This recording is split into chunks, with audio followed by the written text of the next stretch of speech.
Good morning friends. সকাল সকাল আজকে দেখো পাবদা মাছ দিয়ে ভিডিওটি চালু করলাম।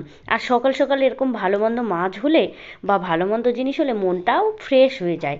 যাই হোক, আজকে তোমাদের দাদাভাই পাবদা মাছ এনে দিয়েছে। তোমাদের দাদাভাই বাজারে গেলে না, ও শুধু ভালো ভালো মাছ, ভালো ভালো সবজি এগুলো খোঁজে। আর আমি বাজারে গেলে খারাপ খুঁজি এটা বলবো না, বাট কিন্তু আমি সাধ্যের মতো নেওয়ার চেষ্টা করি। আর ও তো ভাবে না কিছু, ও যা পাই সব কিছু নিয়ে চলে আসে, মানে ভালো মন্দ এক কথায়, যতই দাম লাগুক। তো যাই হোক, মাঝে মাঝে তো খেতেও হয় না। তো পাবদা মাছ মাঝে সাঝেই খাওয়া হয়, তোমাদের সঙ্গে সব দিন শেয়ার করা হয় না। তো আজকে ভাবলাম একটু শেয়ার করি তোমাদের সঙ্গে। তো দেখো, এখন আমি পাবদা মাছগুলো কড়াইয়ে দিয়ে দিচ্ছি। আর চলো আজকে তোমাদের পাবদা মাছের রেসিপিটা শেয়ার করি। হ্যাঁ, চলো। আমার একটা রান্নার চ্যানেল আছে, সেখান থেকে তোমরা চাইলে অনেক ভিডিও রান্নার পেয়ে যেতে পারো। বাট আমি ভাবছি এখন আমার ব্লগ চ্যানেলেও কিছু কিছু রান্নার একটু টিপস দিয়ে দেবো তোমাদের। অনেকেই তোমরা বলছো দিদিভাই আমাদেরকে একটু রান্নাটা দেখিও। তো যাই হোক, একটা কড়াইয়ে ওদিকে আমি ননস্টিকে মাছ ভাজছিলাম তোমরা দেখলেই।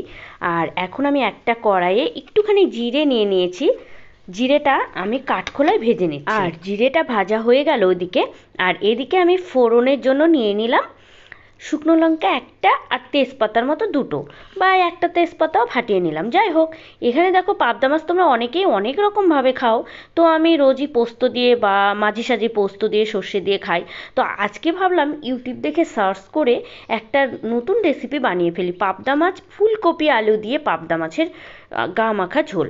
তো যাই হোক, দেখো, রান্নাটা করার জন্য প্রথমে ফুলকপিগুলো পিস পিস করে কেটে নিয়েছিলাম, আর নিয়েছিলাম আলু। এখন আলু ফুলকপি ভালো করে ফ্রাই করে নিচ্ছি আমি কড়াইয়ে দিয়ে। আর এদিকে ননস্টিকটা বারবার ঢেকে দিচ্ছি, তাহলে কি হবে বলো তো, তাড়াতাড়ি করে ফ্রাই হয়ে যাবে ওটা। তো যাই হোক, আলু ফুলকপি ফ্রাই করার পরে এবারে আমি মশলা করে নিয়েছি। মশলাটা তোমরা চাইলে মিক্সিতেও করে নিতে পারো, আবার শিলনোড়ায় করতে পারো। তো আমি আজকে মশলাটা শিলনোড়ায় করে নিয়েছি, একটু অন্যরকম স্বাদের বানাবো তাই অন্যরকমভাবে সব কিছুই করছি। তো যাই হোক, এখানে আদা বাটা, জিরে বাটা আর শুকনো লঙ্কা বা কাঁচা লঙ্কা দুটো মিক্স করে একসঙ্গে আমি বেটে নিয়েছি। তোমরা এটা চাইলে মিক্সিতেও করে নিতে পারো। এবার মশলা দিয়ে হালকা একটুখানি জল দিয়ে আমি দেখো ভালো করে দেখে নিচ্ছি যে আলুগুলো সেদ্ধ হয়েছে কিনা। এবারে ভালো করে আমাকে মশলাটা আলু ফুলকপির সঙ্গে কষাতে হবে। ততক্ষণ পর্যন্তই আমি কষাবো যতক্ষণ পর্যন্ত না মশলার গা থেকে তেলটা ছেড়ে যায়। তো চাইলে তোমরা কষানোর পরে একটুখানি আবার তেলও দিয়ে দিতে পারো। তো আমি একবারে পুরো তেলটা দিয়ে দিয়েছি প্রথমের দিকে, তাই আর তেলটা দেবো না এখানে। তো চলো, এবারে দেখো আমার মশলা মোটামুটি কমপ্লিট হয়ে গেছে কষানো। এবারে আমি দিয়ে দিলাম জল। জল দেওয়ার পর কয়েক মিনিট, জাস্ট 2 থেকে 3 মিনিট আমি ভালো করে ঝোলটা ফুটিয়ে নেব।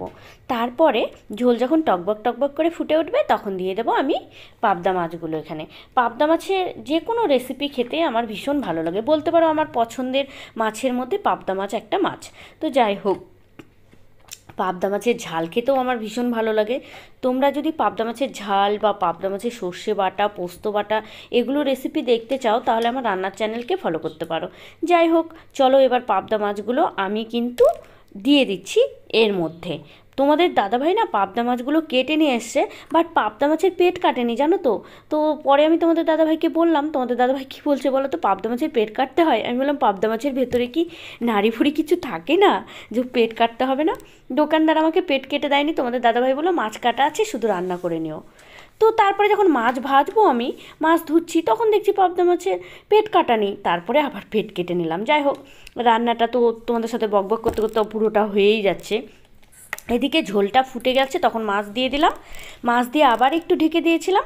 ঢাকনা দেওয়ার পরে এবার ঝোলটাকে গাঢ় করার জন্য আমি কর্নফ্লাওয়ার ইউজ করেছি এখানে।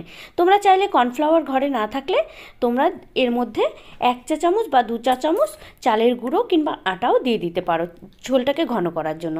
আর এবারে আমি যে জিরেটা ভেজে রেখেছিলাম কাঠখোলায়, সেটা গুঁড়ো করে আমি এবার সবজিটার মধ্যে দিয়ে দিলাম। আর এই জিরে গুঁড়োটা সবজিটার মধ্যে দেওয়ার ফলে ভীষণ সুন্দর একটা সেন্ট বেরোবে। সবজিটা যখন নামাবে আর খাবে তখন না এত সুন্দর সেন্ট বেরোবে, বলার কথা না। যাই হোক, এটাতে ফাইনালি আমার রেডি হয়ে গেল। এর মধ্যে আমি না গরম মশলা দিলাম, না ধনে গুঁড়ো দিলাম, কিচ্ছু দিইনি। কিন্তু তোমরা এইভাবে করে দেখো, বাড়িতে ভীষণ ভালো লাগবে। তো যাই হোক, চলো আজকের ব্লগটা এইটুকুই। নেক্সট দিন তোমাদের সঙ্গে নতুন একটা রেসিপি শেয়ার করব। তোমরা যদি দেখতে চাও তাহলে অবশ্যই আমাকে কমেন্টে জানিয়ে দিও। টাটা।